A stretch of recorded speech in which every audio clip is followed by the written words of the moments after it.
cerebeloso berniano, en un síndrome cerebeloso berniano que es rostral y uno caudal, ¿no? Y una representación somatotópica es la de un hombre invertido, por ejemplo.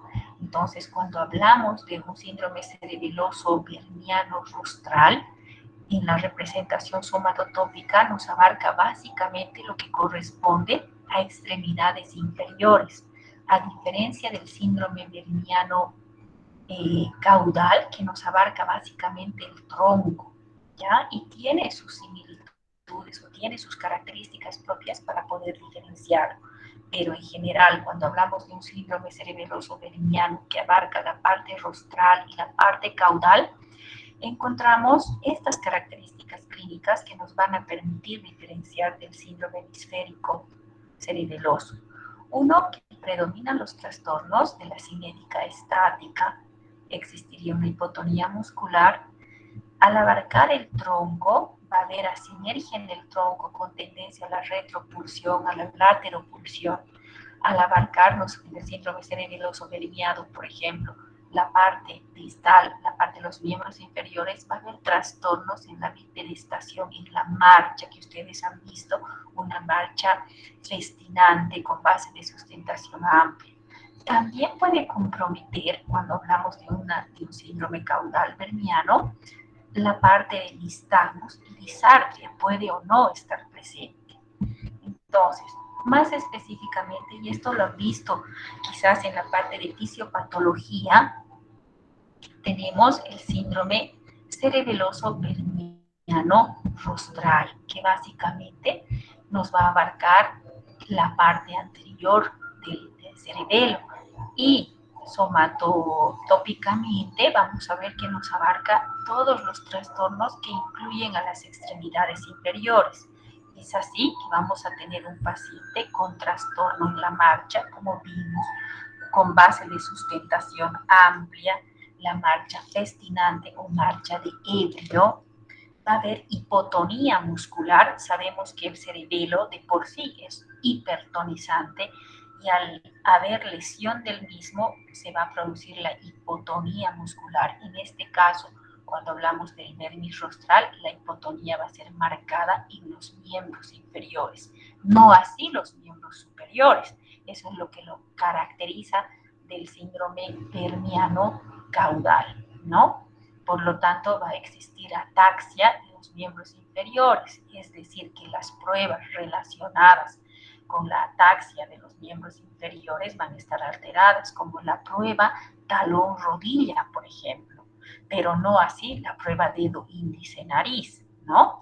Entonces, básicamente va a comprometer la marcha, todo lo que abarca al tono, a la metría y la ataxia, que compromete a los miembros inferiores. Esto es muy característico del síndrome berniano rostral.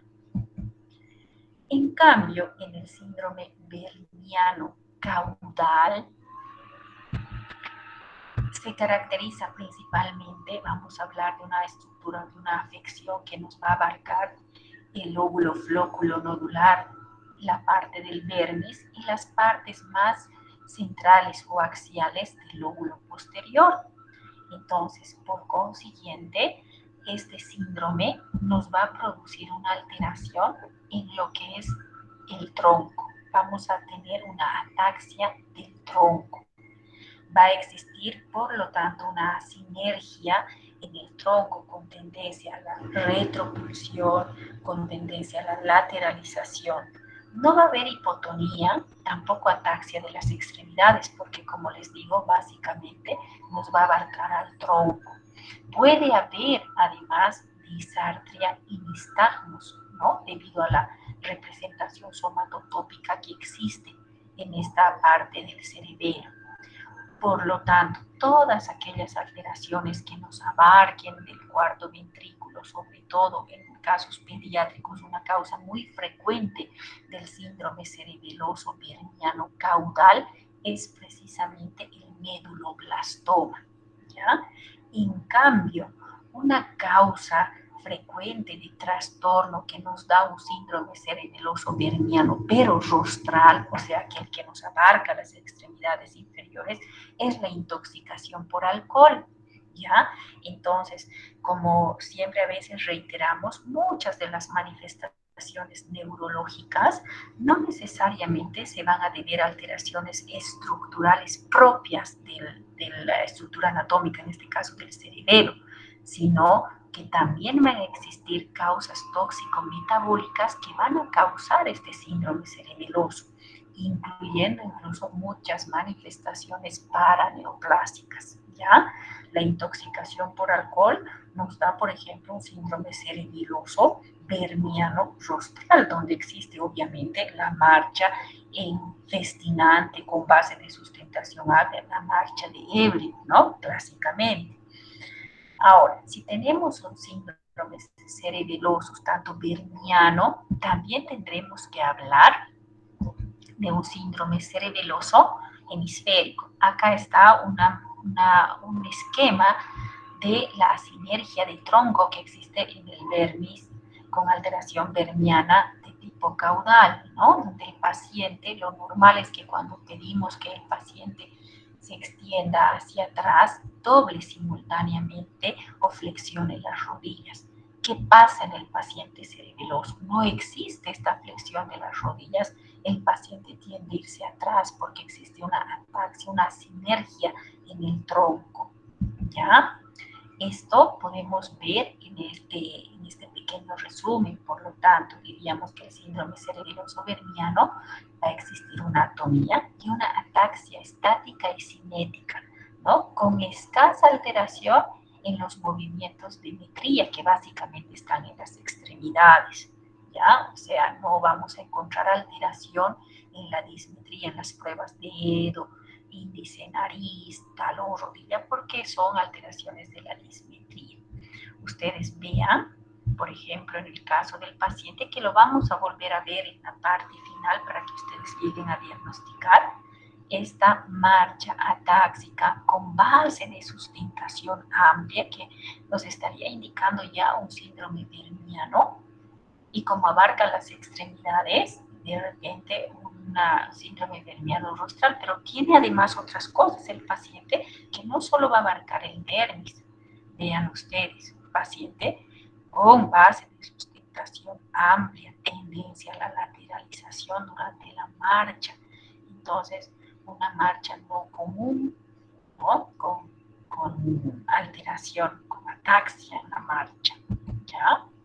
El nistagmus que puede estar o no presente en el síndrome vermiano. En este caso, vean el nistagmo presente con alteración en el movimiento ocular permanente, que no se agota, que es característicamente cerebeloso, a diferencia de el nistagmo, por ejemplo, en un trastorno periférico, vertiginoso o vestibular periférico, ¿no? Vamos a ver un poquito también en este paciente los casos de disartria, la llamada palabra escandida, la palabra que es monocorde, carente de prosodia, que está básicamente controlada en el cerebelo. Espero logren escuchar. Debido al avance tecnológico, doctores, ustedes tienen tanta facilidad en los medios virtuales de poder encontrar incluso simulaciones de estas alteraciones, ¿no? Espero que logren escuchar, como les digo, el caso de este paciente. No me escuchen.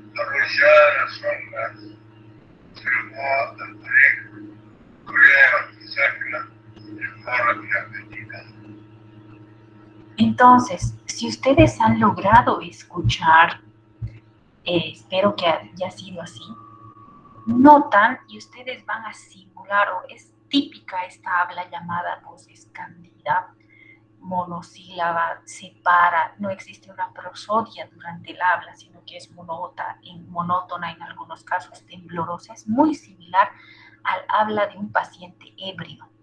Entonces, esa es la disartria cerebelosa, el habla del paciente cerebeloso con disfunción laringea. Existe monotonía, han visto en la emisión de voz. Voy a volver a repetir, pero de todas maneras ustedes, como les digo, tienen esa facilidad en los medios virtuales de escuchar este tipo de trastorno, ¿ya? En el síndrome cerebeloso de los hemisferios cerebrales, que nos abarca, al contrario del anterior, que es la parte perniana axial, ¿no? En el síndrome cerebeloso hemisférico nos abarca la parte distal, los hemisferios cerebrales. Y las lesiones van a producir manifestaciones clínicas ipsilaterales del mismo lado de la lesión, a diferencia de las lesiones corticales de neurona motora superior, que son contralaterales. Este síndrome cerebeloso hemisférico se caracteriza, por lo tanto, por la dismetría en los movimientos, tanto de las extremidades superiores y las extremidades inferiores. Debido a esta alteración, también va a haber alteración en la marcha, con tendencia no a la retropulsión, sino más bien a la lateropulsión, debido a la hipotonía o a la alteración en la metría de los movimientos de un solo lado, ¿no? Va a haber además nistagmos y disartria. Entonces existe gran alteración, podríamos decir atáxica, en los movimientos de metría, la exacta medida de los movimientos, por ejemplo, la prueba dedo, índice, nariz, etc. Como podemos ver, el lado derecho del paciente, la prueba dedo, índice, nariz, y vemos esa hipermetría de la prueba dedo, índice, nariz en el lado izquierdo del paciente, ¿no? Donde además en muchos casos se puede hacer, vean, la diferencia como un temblor al final del movimiento que impide hacer la dismetría, es clara. Lo mismo en los miembros inferiores. La prueba de talón rodilla, donde el paciente que habíamos visto en la anterior clase tendría que ir de la rótula hasta la parte dorsal del primer ortejo. Pero en el lado derecho, vean ustedes el movimiento muy diferente a la del lado izquierdo, impreciso. Vean ustedes, ¿no? Existe una alteración de movimiento en el lado izquierdo, tanto en miembros superiores como en miembros inferiores. ¿Listo? Para que vean la prueba de dedo, índice, nariz en otro paciente diferente, ¿no? Y vean ustedes el movimiento y la prueba de dedo, índice, nariz alterada en el paciente, donde hay hipermetría, el paciente no llega a tocar, hace un movimiento final totalmente discorde, ¿no? Obviamente se está viendo que además, si hay o no otro compromiso, como necesitamos completar las pruebas cerebelosas de taxia, hipotonía, metría de los movimientos, etc. Algo importante es, y vamos a ver posteriormente, en la enfermedad de Parkinson, el temblor cerebeloso. El temblor cerebeloso es un temblor de intención, es decir, que se incrementa al realizar una determinada actividad, como por ejemplo en la prueba de dedo, índice, de nariz, al tratar de tocar el dedo del explorador, aumenta el temblor porque es un temblor de intención, muy diferente al temblor parkinsoniano que aparece en el reposo, ¿ya? Esperemos que vean, también está disponible esto en los medios virtuales para que ustedes puedan ver, ¿no? El temblor de intención aparece cuando se tiende a hacer algún movimiento al realizar, ¿no? Existe una dismetría además y existe un temblor de intención al hacer una actividad, es donde el temblor se hace más manifiesto. Ese es un temblor cerebeloso de intención. Entonces, esa es la característica del temblor cerebeloso. Es un temblor de intención, de actividad.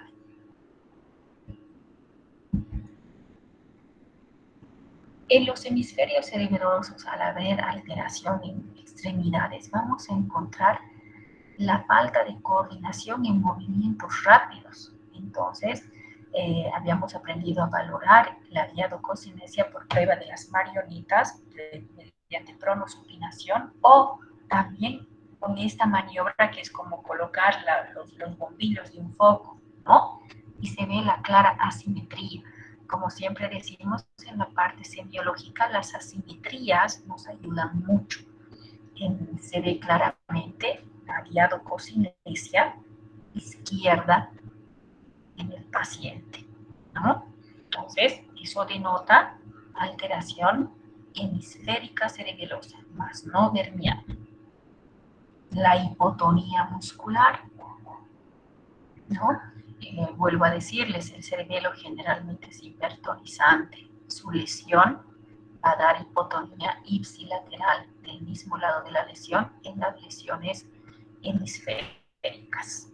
Entonces se llega a ver uno en los miembros inferiores, la atonía, la hipotonía, donde el músculo y los movimientos no ofrecen resistencia al explorador, no existe resistencia. También al principio lograron ver ustedes seguramente en una prueba de Stewart-Holmes, ¿no? En el paciente, o de rebote, la prueba de rebote no ofrece resistencia debido a la hipotonía también que tiene el paciente y puede llegar a golpearse, ¿ya? Bueno, ahora voy a mostrarles el caso clínico completo, que ustedes observenlo con mucha delicadeza, gentileza del doctor Núñez, el paciente, para que me digan su diagnóstico si es que han llegado a comprender todo. Vean ustedes ahí, eleva el paciente, pero el lado izquierdo al principio, cuando eleva, existe un movimiento mayor, como de no resistencia, ¿no? Asimétrico.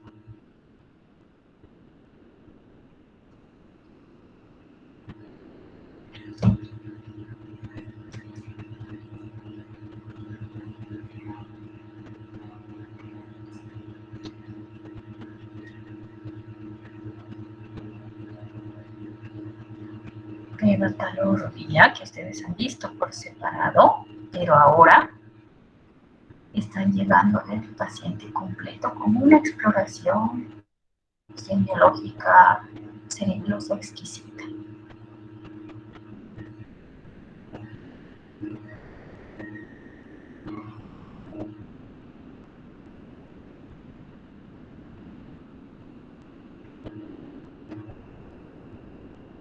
Muchos de ustedes en sus rotaciones, tanto de práctica, en hospital, y en tercero, cuarto, quinto año, van a llegar a ver pacientes de este tipo, van a rotar con docentes también que les van a poder enseñar. En muchos de los casos hay patologías cuya exploración en muchos casos no se vuelven a ver, ¿no? Y hay que aprovecharlos porque es donde más uno aprende. Y ven la diadococinesia, adiadococinesia, el miembro superior izquierdo. Han visto al principio la marcha del paciente, o sea, este es el video completo del doctor. Muchos hemos tenido la suerte de tener verdaderos profesores, maestros que nos han enseñado bastante bien en cuanto a exploración, grandes semiólogos que realmente nos han sido nuestros mentores en todo aspecto para seguir estudiando y además transmitir ese conocimiento al resto de las personas, ¿no? Entonces, ahí ven ustedes la marcha del paciente, pies separados, marcha gestinante, base de sustentación amplia. con tendencia a la lateralización del paciente, en la marcha, en esta, ¿no? En esta, ¿no? En el paciente.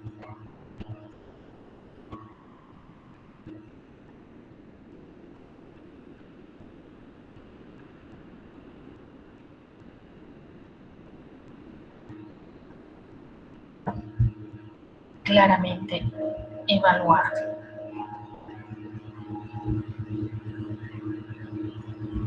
¿no? Entonces, a ver, hasta aquí hemos explorado un paciente que vino por mareo, pero que volvió el paciente. Hemos aprendido a diferenciar este término que nos dice todo y al mismo tiempo no nos dice nada para aproximarnos a una entidad patológica, ya sea neurológica o no neurológica, ¿no? Como siempre hemos tratado de realizar en el aspecto clínico, empezamos siempre por un diagnóstico sindrómico. Tenemos que dar un diagnóstico anatómico aproximado de acuerdo a ese diagnóstico sindrómico para llegar al diagnóstico etiológico y en la parte clínica que ustedes seguramente van a ver al año, el diagnóstico etiológico y el tratamiento correspondiente a esa entidad. Entonces, sí me gustaría que aquí participe y me digan cuál sería el diagnóstico sindrómico. Hemos visto que tenemos un diagnóstico sindrómico de acuerdo a las manifestaciones clínicas que tiene el paciente. Entonces, dejo el micrófono abierto, sé que están estudiando, así es que si participan me alegra mucho.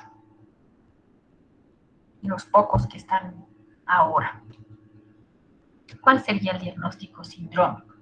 Como hemos encontrado manifestaciones en la marcha, en los movimientos oculares, no hemos encontrado una prueba de Romberg, hemos encontrado hipotonía muscular, dismetría, alteraciones en la diadococinesia, todo eso nos impulsaría a pensar un síndrome cerebeloso. Ese sería nuestro diagnóstico sindrómico. Anatómico. Habíamos visto que el cerebelo consta de un vermis y de los hemisferios cerebrales. Y las lesiones pueden darse simultáneamente tanto en el vermis como en el hemisferio cerebral. Entonces, las lesiones hemisféricas generalmente son ipsilaterales, no generalmente, son siempre ipsilaterales. Entonces, el diagnóstico anatómico obviamente sería un síndrome cerebeloso vermiano y hemisférico izquierdo, puesto que las alteraciones las hemos encontrado con asimetría izquierda. En cuanto al diagnóstico etiológico, existen múltiples patologías, ya sean propias del, del cerebelo, infartos, procesos isquémicos, procesos ocupantes neoplásicos, etcétera, pero también manifestaciones de otras enfermedades tóxico-metabólicas, tal es el caso del alcoholismo, por ejemplo, que nos pueden producir un síndrome cerebeloso, ¿no? Entonces, la literatura nos dice que los principales factores etiológicos, cuando encontramos, habían sido los tumores, hay infecciones, como que nos dan cerebritis, ¿no? Trastornos vasculares, trastornos degenerativos, procesos desmielinizantes como la esclerosis múltiple, ¿no? Síndromes paraneoplásicos, como habíamos visto. En el caso del paciente, fue el factor desencadenante un infarto, ¿no? Ya en el paciente. Entonces, una vez que se tiene ese diagnóstico, además hay que ir a buscar la causa del infarto, que ya será otro motivo de investigación, otro tipo de enfoque para el tratamiento definitivo. Dicho esto, concluimos con síndrome cerebeloso. quisiera que las preguntas las vamos a dejar para el día viernes o que en el momento de su seminario para pasar con ustedes a la enfermedad o el síndrome parkinsoniano.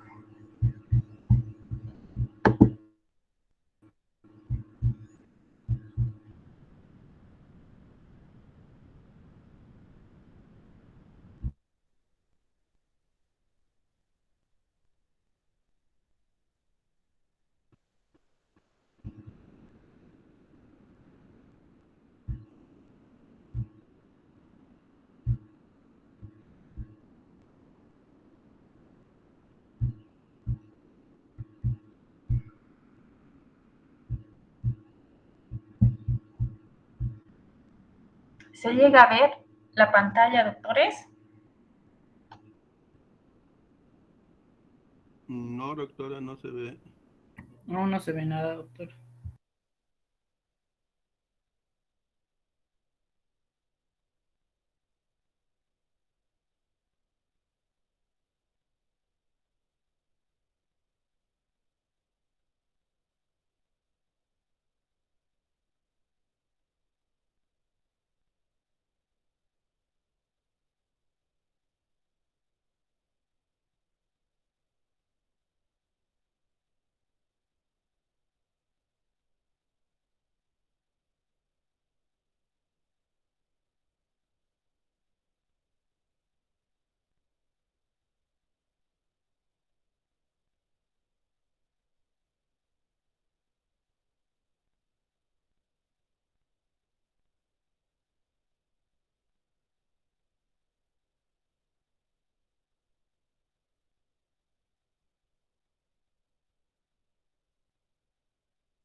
Bueno, creo que se perdió, pero estamos nuevamente, ¿no? Entonces es una enfermedad que a medida que uno avanza la edad, cuanto más años vivamos, vamos a tener mayor posibilidad de tener esta enfermedad neurodegenerativa, ¿ya?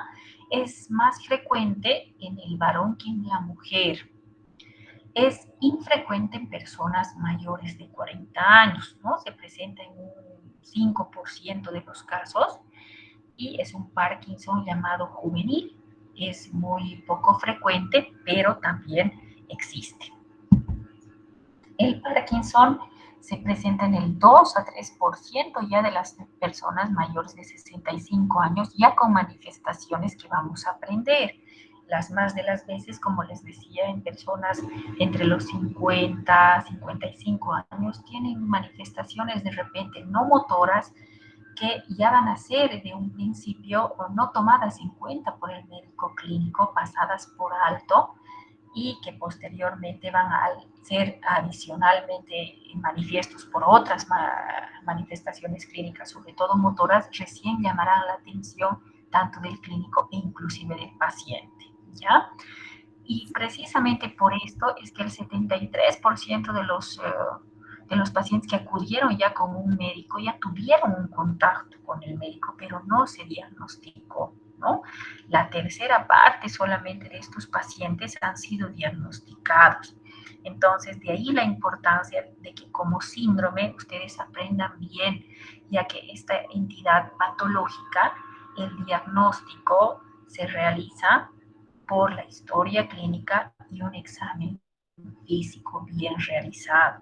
El diagnóstico básicamente es clínico, ¿ya? Si bien existen métodos diagnósticos como resonancia magnética, funcional, tomografía, medición de positrones. Estos exámenes nos ayudan a hacer diagnósticos diferenciales, pero al enfrentarnos con el paciente, el diagnóstico básicamente va a ser clínico, ¿ya? Es importante, les hablaba la prevalencia. A mayor edad, mayor posibilidad de neurodegeneración, por lo tanto, mayor posibilidad de adquirir Parkinson. Es por eso que se dice que la prevalencia actualmente va a ir incrementándose debido a que la expectativa de vida va aumentando cada vez. Entonces, tenemos pacientes longevos. Por lo tanto, la prevalencia de esta enfermedad también va a ir aumentando, ¿ya? La enfermedad primaria como tal, llamada enfermedad de Parkinson, fue descrita en 1817 por James Parkinson como la parálisis agitante, donde en su ensayo describe la patología muy bien, los pasos, cómo cursa la enfermedad en la parte motora, ¿ya? En cuanto a la parte etiológica, Disculpe, doctora, no diríamos, se ve nada de lo que está presentando. oh, perdón, a ver, voy a volver a compartir.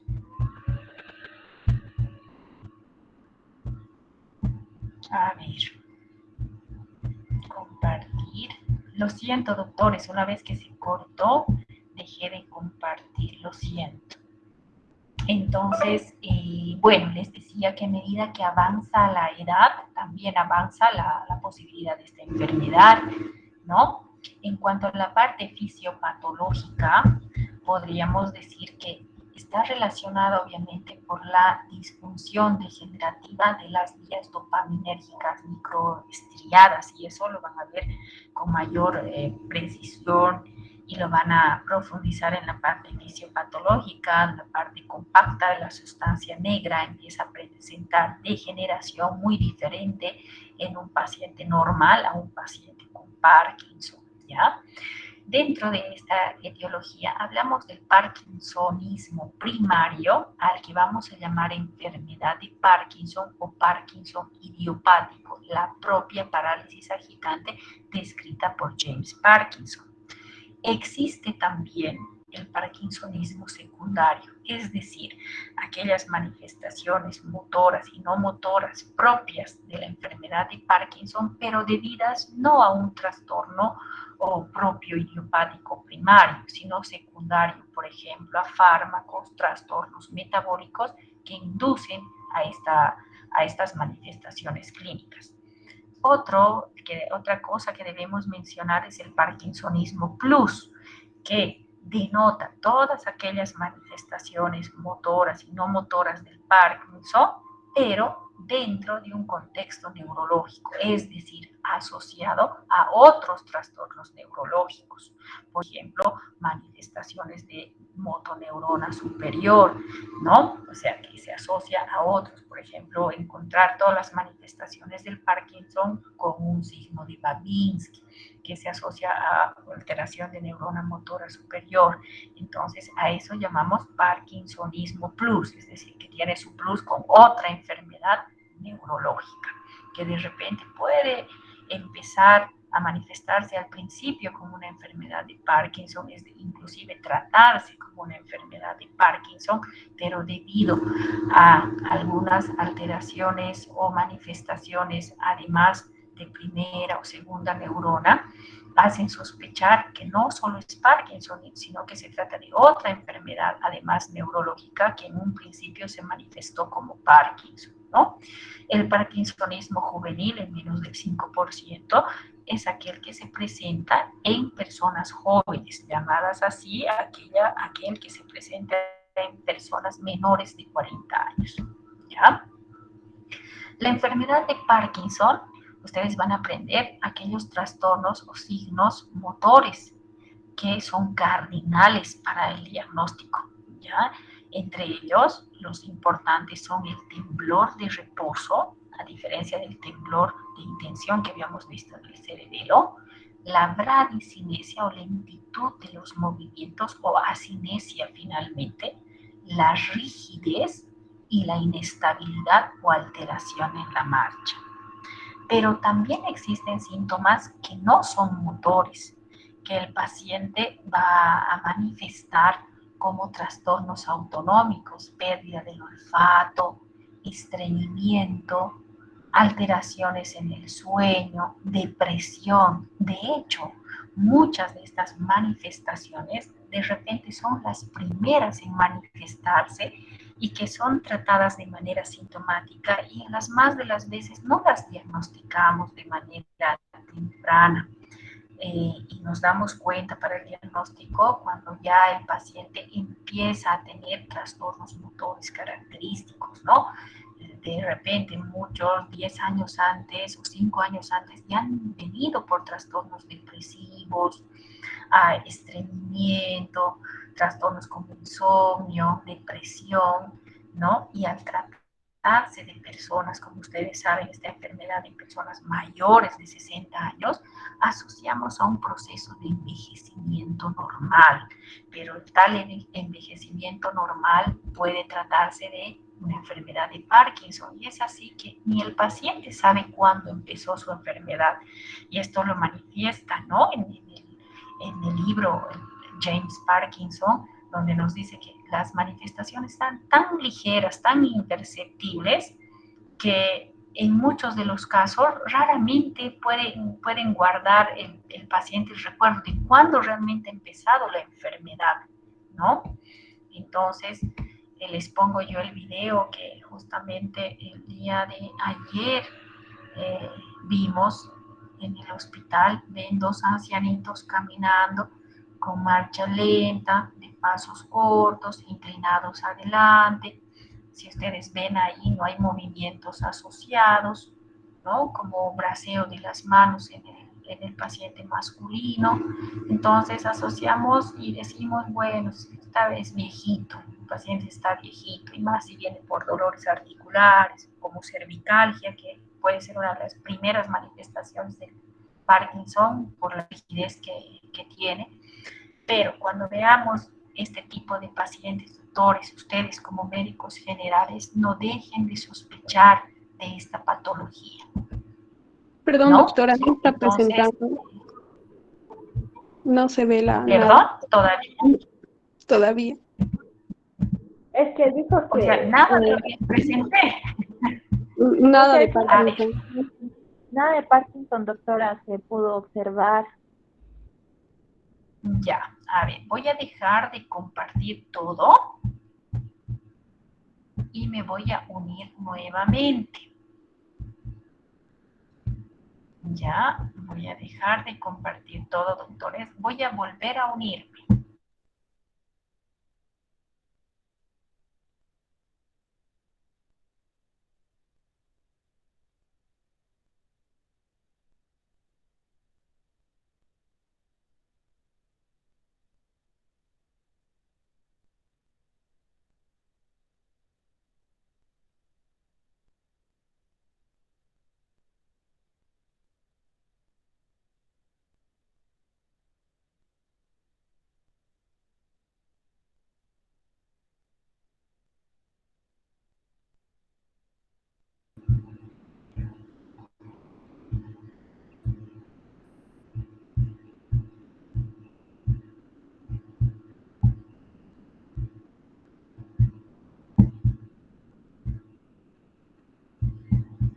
Ahora pueden llegar a ver, doctores.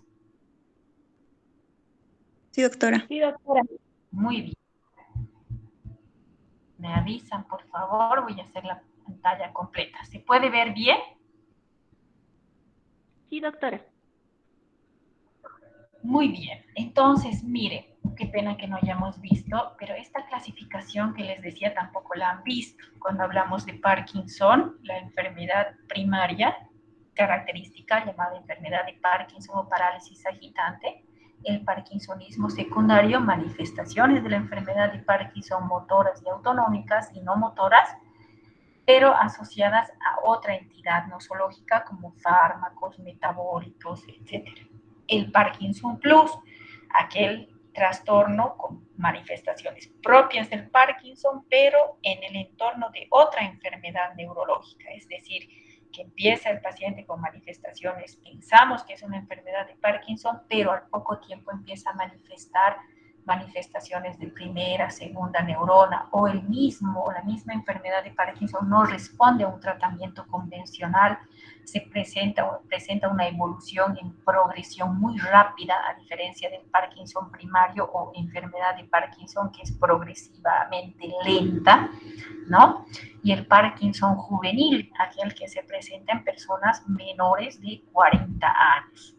Como les decía, los síntomas no motores preceden en años muchas veces a los síntomas motores donde uno hace posible el diagnóstico, y las más de las veces el paciente no recuerda cuándo empezó su enfermedad, porque incluso el mismo paciente piensa que es la vejez, y el médico obviamente corrobora esto. Tenemos muchos pacientes que consultan por dolores articulares, dolores cervicales, y damos un tratamiento sintomático de repente analgésico sin fijarnos, por ejemplo, las características de la marcha, el poco braceo, la marcha en paso corto en ambos pacientes, y en muchos de los casos, como les decía, pensamos que es un proceso de vejez, ¿no? Es solamente está depresivo, se estriñe, claro, el paciente es ancianito, es viejito, pero ahora quiero que ustedes tengan otro tipo de pensamiento, y en este tipo de pacientes descarten siempre, busquen estos síntomas o signos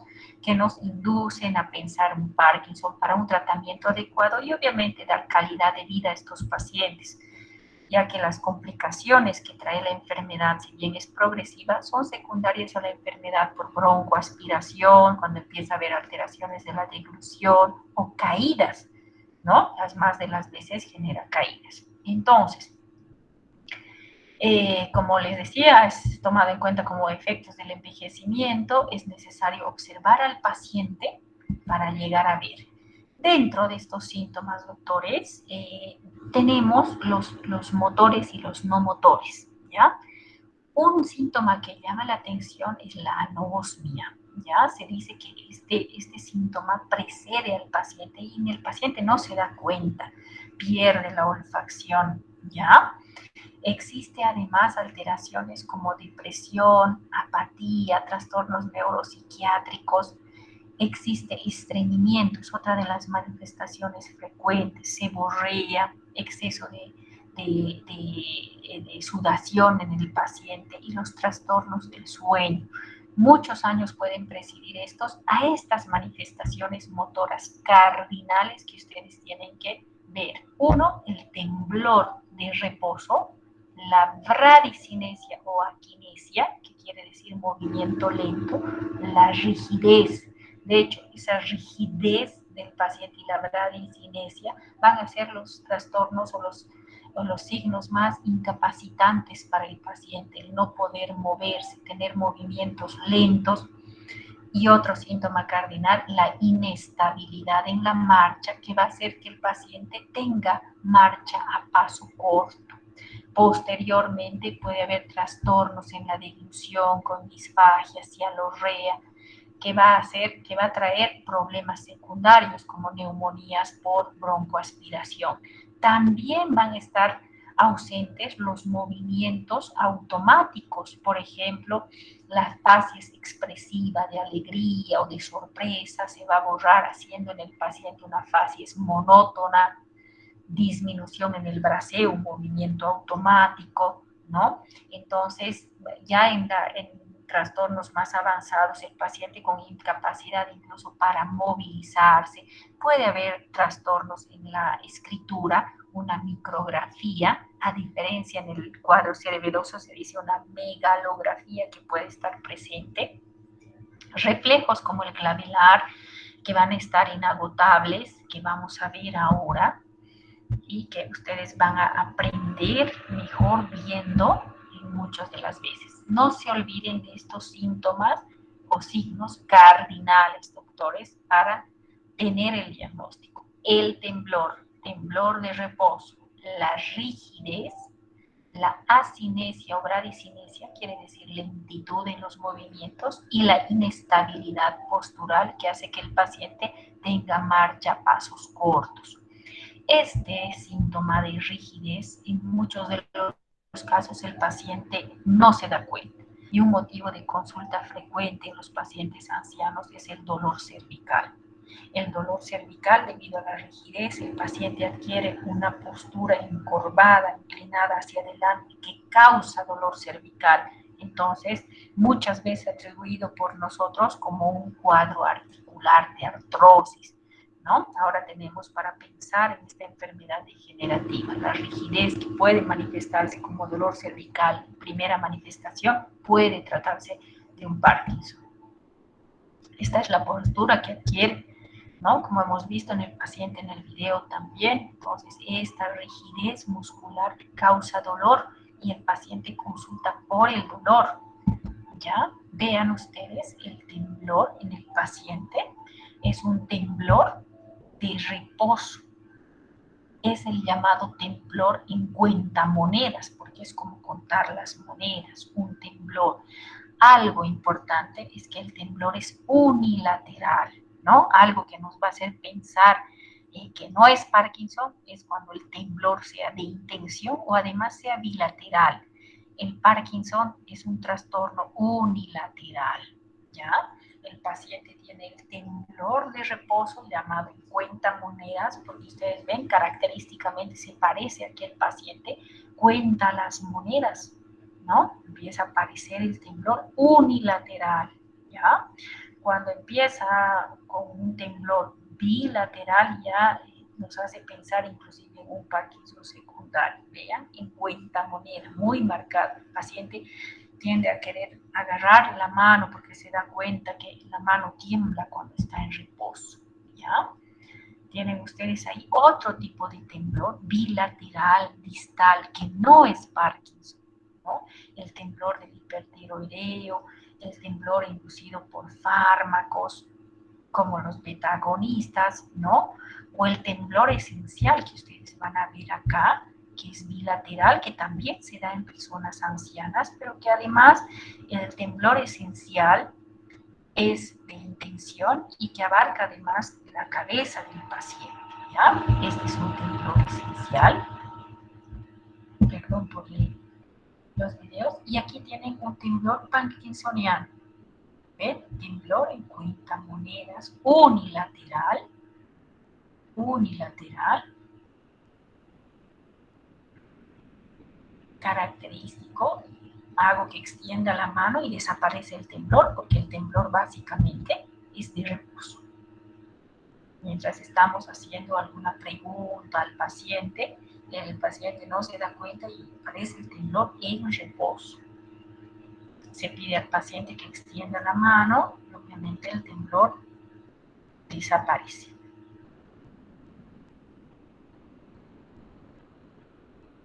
¿No? Entonces, el temblor unilateral de reposo es un síntoma o signo cardinal de esta entidad nosológica. Este es un paciente muy típico, doctores. Ven la marcha a pequeño paso. Marcha. No hay base de sustentación amplia como el cerebroso, pero la marcha, debido a la bradixinesia, la rigidez, es una marcha a pequeño paso, lenta, porque hay bradicinesia, hay rigidez. Ven el temblor unilateral en la mano izquierda. No hay movimientos automáticos como de braceo. Cuando uno camina simultáneamente en forma coordinada, mueve los brazos, pero ven en el paciente esos movimientos automáticos se pierden. Y se pierde la mímica de la cara. El paciente cada vez se hace más inexpresivo, una facies inexpresiva, sin expresión, ¿no? Se pierde esa facies. Este es un paciente con un Parkinson primario típico, con rigidez, marcha, pequeño paso, temblor de reposo, y la rigidez que se comprueba a través de la rueda dentada, ¿no? Este es el otro paciente, vean. No hay movimiento de braceo, un movimiento automático se pierde. El temblor unilateral en reposo, en llamada cuentamonedas. la postura característica con el cuello inclinado adelante del paciente, que diríamos es un paciente solo ancianito, pero no es así, ¿no? Entonces, el temblor unilateral de reposo. ¿Ya? El reflejo glabelar, como ustedes ven, la fase es inexpresiva. El paciente parkinsoniano no sonríe, ¿no? Entonces, paciente con síntomas cardinales del Parkinson. Vemos además reflejos, aquí existe incluso temblor ya. A medida que avanza en progresión la enfermedad, el temblor se hace manifiesto en otros segmentos del cuerpo. El reflejo glabelar inagotable, que es característico. Y ustedes notan algo importante allí, la falta de parpadeo, porque se pierden los movimientos automáticos. Se dice que damos entre 60 a 120 parpadeos en un minuto. El paciente con Parkinson, al tener la facies inexpresiva, no parpadea, ¿no? Y eso hace que además tenga trastornos visuales en la córnea, etc. La rigidez es llamada en rueda dentada y se debe a la hipertonía que existe. Van a ver ustedes ahí la rigidez debido a la hipertonía muscular, que se incrementa más cuando se pide un movimiento en la otra extremidad. Entonces se hace más evidente la rigidez en rueda dentada que ustedes van a ver en sus pacientes en práctica en hospital. ¿Ya? Entonces, estos síntomas son muchos de los artistas Parkinson juvenil, que han tenido muchas personas notables esta patología, o sea, no es nada infrecuente. Estos son los síntomas cardinales: bradicinesia, rigidez, temblor, inestabilidad postural, ¿ya? Que no se debe obviamente a alteración visual, vestibular o cerebelosa. Obviamente ustedes van a hacer las maniobras que han aprendido, por ejemplo, en la parte cerebelosa. Las características que nos van a apoyar al diagnóstico: que el inicio sea unilateral, el temblor en reposo, el trastorno vaya progresando, tiene que haber asimetría precisamente porque empieza de forma unilateral, exista respuesta al tratamiento con levodopa, ¿no? Y cuando excedemos en la dosis aparezca el movimiento involuntario llamado corea, que espero lleguemos a mostrarles, ¿ya? Entonces, estas son las características del Parkinson primario. Ahora, cuando estos síntomas cardinales aparecen en un paciente, pero se deben a otros trastornos, siempre en la historia clínica debemos resaltar los fármacos, ¿no? Fármacos que me producen Parkinson. Entre estos se mencionan mucho a los neurolépticos, como el haloperidol, a los calcioantagonistas, doctores, que son muy frecuentemente usados: flunaricina, sinaricina, nimodipino, cuando el paciente consulta con el síntoma característico de vértigo, por ejemplo, o mareo, ¿no?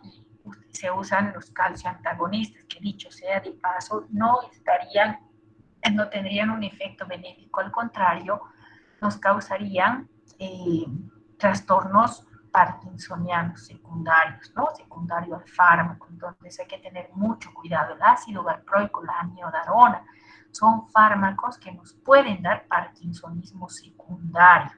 Entonces, no olvidarnos de estos fármacos como factores desencadenantes. Factores infecciosos, factores metabólicos, factores tóxicos que también nos pueden producir un parkinsonismo secundario. Dentro de estos, en los fármacos, vuelvo a decirles los calcioantagonistas, ¿ya? Estos parkinsonismo inducido por fármacos generalmente se presentan más en las mujeres, a diferencia de la enfermedad de Parkinson primaria, que es más frecuente en el varón. La inducida por fármacos se presenta en las mujeres, ¿ya? La edad media puede ser entre los 70 años, etcétera, también en personas adultas, ¿ya? El síntoma inicial, a diferencia de la bradicinesia, es el temblor, lo característico en este parkinsonismo inducido por fármacos. puede ser el inicio bilateral, ¿ya? Bilateral, no unilateral como en el Parkinson primario o enfermedad de Parkinson propiamente dicha. ¿Listo?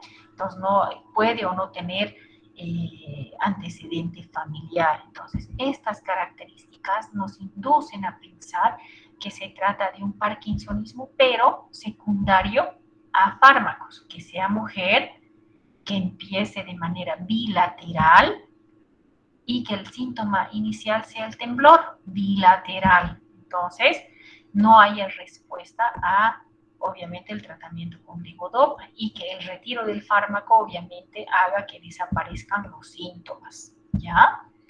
Las observaciones son estas, por lo tanto, ante un paciente con parkinsonismo en edad avanzada, pero que sea mujer, que el inicio sea con temblor bilateral, con antecedente de repente de temblor esencial, siempre debe indagarse el consumo de fármacos como causa desencadenante de ese parkinsonismo, ¿ya? La segunda en frecuencia, en el 20%, lo de los síndromes parkinsonianos es precisamente esta, ¿ya? La inducida por fármacos, entre ellos los antagonistas de calcio, flunarizina, sinaricina, nimodipino, neurolépticos, como el haloperidol u otros antagonistas dopaminérgicos, como los antieméticos muy frecuentemente utilizados, entre ellos la metoclopramida, ¿ya? También existen trastornos metabólicos con calcificación en los ganglios basales, como el hipoparatiroidismo. También debemos descartar como causante de los síntomas parkinsonianos, ¿ya? Algo importante que había aprendido en mi rotación de residente y también ya de médico en los primeros años es esta asociación que ya se investigó entre el Parkinson y la diabetes. Se dice que existe mayor predisposición a Parkinson en los pacientes diabéticos de tipo 2. Esto ya se había descrito en el año 2008, doctores, y se vio que se debía al estrés oxidativo, etcétera. Pero ahora se sabe que existe una alteración en la proteína que ustedes seguramente lo van a exponer mejor en la parte de su seminario, la sinucleína, y más propiamente en la carboxietilicina, que es aquella que va a inducir a un estrés oxidativo y está aumentada en los pacientes diabéticos de tipo 2 y que tendría la propiedad esta de alterar y producir esa alteración que desencadena un Parkinson. Es decir, ustedes han visto el síndrome de la diabetes. Ahora, no se olviden que aquellos pacientes diabéticos tipo 2 pueden desarrollar con mayor frecuencia Parkinson que aquellos que no tienen diabetes. Entonces, estar atentos en sus controles, en sus pacientes diabéticos o con ese antecedente seguramente en su historia clínica, a revisar estos signos cardinales o síntomas cardinales en estos pacientes en su examen físico, ¿ya? El diagnóstico de Parkinson, para ir acabando, no es imagenológico, no es laboratorial, doctores, es clínico. Entonces, es por eso que hago hincapié en estos síntomas. Parkinson es muy bonito, los síntomas cardinales, los síntomas no motores, siempre excluir las causas farmacológicas en los antecedentes que ustedes tienen que hacer en la historia clínica, que a veces nos olvidamos hacer, y peor en la revisión por sistemas. Eso es todo, doctores. Espero haber acabado en horario y no haber perjudicado mucho. Estamos a 8 en punto. Voy a concluir la clase aquí. El día viernes tienen el seminario correspondiente a las dos entidades nosológicas y nos vamos a dar un tiempito seguramente ahí para alguna pregunta, duda que tengan acerca de estas dos entidades semiológicas que acabo de compartir con ustedes. Dicho esto, dejo de compartir. Buenas noches. El seminario del día viernes vamos a ser amplios para las preguntas y obviamente después de que sus compañeros compartan su conocimiento también con nosotros. Muy buenas noches. Buenas